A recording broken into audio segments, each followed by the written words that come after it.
Do you like dips? Do you like layered dips? And do you like sun-dried tomato? Do you like garlic? Yes. If you answer yes to at least one of these, then stay tuned because I'm gonna show you 2 dips that are amazing. They're tasty as fuck, and you should totally do them for your next potluck or party or just because you deserve it. Let's go! This is not the first dip, but this is a layered dip, and it's Chickadee's favorite because yes, I do a lot of Chickadee's favorite food. We don't care. She's amazing and she loves food, so that's why. But this is the second one, so if you want to see that, stay tuned. The first one is gonna be a sun-dried tomato dip, and it is really tasty. For this, you'll need to have some Philadelphia, and you need to try it on the counter. It's the best way to have it. You'll also need a food processor, or you'll need a lot of patience to cut all the sun-dried tomato by hand. You need sun-dried tomato, obviously, sour cream, mayo, garlic, obviously, Parmesan cheese, because who doesn't like cheese, green onion, and you need to move the food processor because that's an important step, obviously. And you'll need some measuring tools because we can't do things without measuring here, right? Yeah. Obviously, I didn't follow the recipe, but I went with measuring tools because it's convenient for you guys.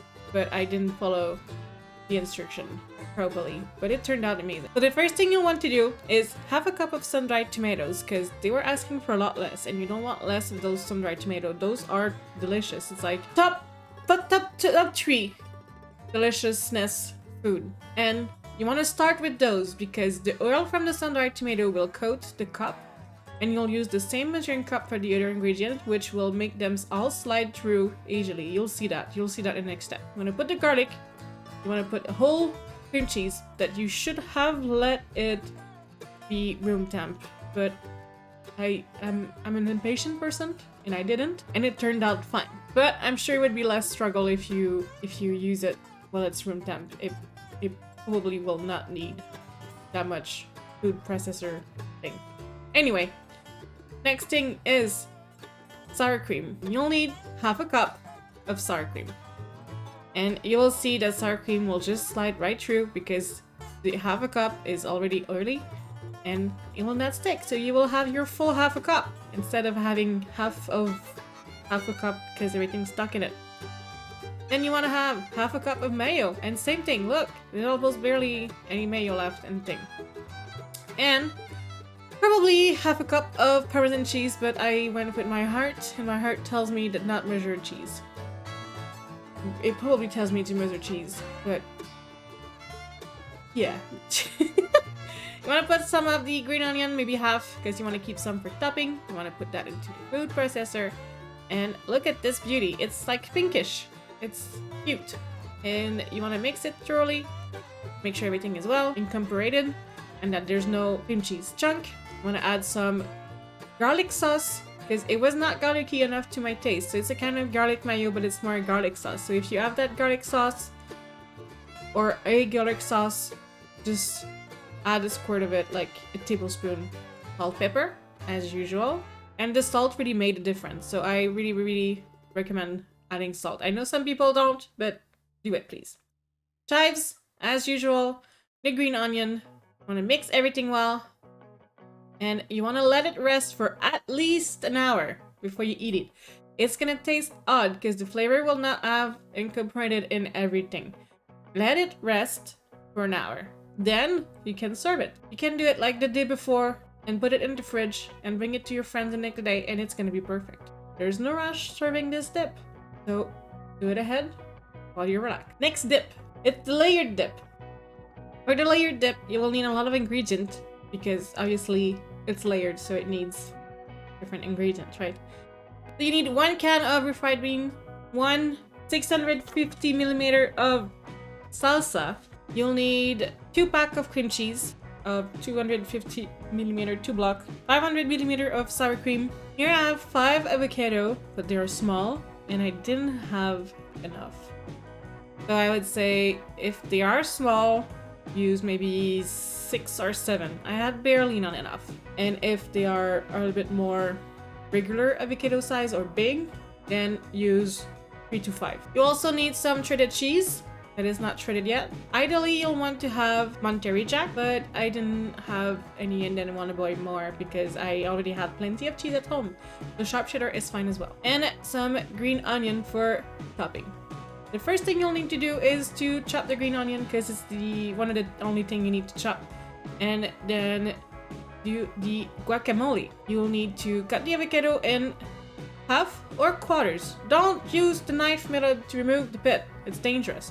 The pit removed itself for me, but if they're done for you, just cut it in 4 instead of 2, so in quarters instead of half, and then you will have a lot more room to remove the pit, and you will not cut yourself.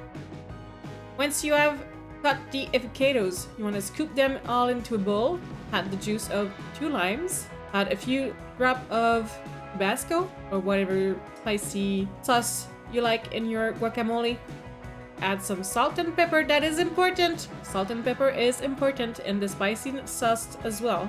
And you want to mash it either with a fork or potato masher like I did, and put it on the side until you do everything else. You want to grate the cheese, obviously, and then it's already assembly time. You want to use the refried beans first, so it got out of the can like this. Just smash it out and spread it at the bottom of the pot. Make sure to do an even layer.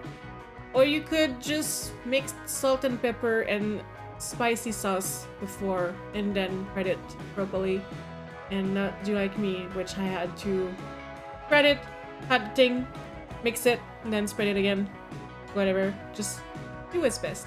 And then you want to add a layer of cream cheese. Ideally, you would be room temperature so you can cut pieces and spread it. But like I said before, I didn't. So I used a knife and I placed pieces of cream cheese, approximately the same size, all around the top of the refried bean layer. I used a total of 2 blocks of cream cheese, and then since it was a little bit less cold, I was able to spread it a little bit more, and it looked like this. It was fine. It worked fine. That's what matters. It doesn't have to be perfect, because people are gonna put their chips in there and just take a few layers that they want because people are savages. So it doesn't have to be perfect, okay? Just don't stress too much about it. Then you want to put the salsa on top and you want to make a nice layer. I think salsa is one of the layers that you should have the most because it's probably the favorite of everyone. Then on top of the salsa, you want to put the guacamole in. As you can see, I didn't have enough, but that was fine. Then you add the whole 500 milliliter of sour cream, which I had barely enough, but it was plenty. Then you want to add a layer of cheese, sprinkle some green onion, and here you have it. Delicious layered dip that all the family have but never tell their secret. It is now revealed. I hope you enjoyed this recipe. It was a really nice recipe that I did. I did it for Chicken's birthday because she loves it and everyone liked it. I didn't have any left at the end. This dip was enough for 20 people. It feeds a lot of people. I tried this same amount with like 10 people and we add 3/4 eaten, sometimes half, depending on how hungry we were. So this feeds about 20 people. It's perfect for Thanksgiving, Christmas party, or Christmas summer party, camping thing. Whatever family gathering you have that have like 15 to 20 people is gonna be enough for all of them. We also add corn that day and hot dogs and everything, so it was not the only thing we had to eat, and I didn't have any left at the end. So perfect for 20 people or more, and it was delicious. We served that with Tostitos chips or whatever Mexican kind of chips you have, and yeah, it was delicious. And I hope you will be able to do this to impress your family, and or just do it for yourself. Treat yourself. Enjoy, and I'll see you guys next week. Bye bye.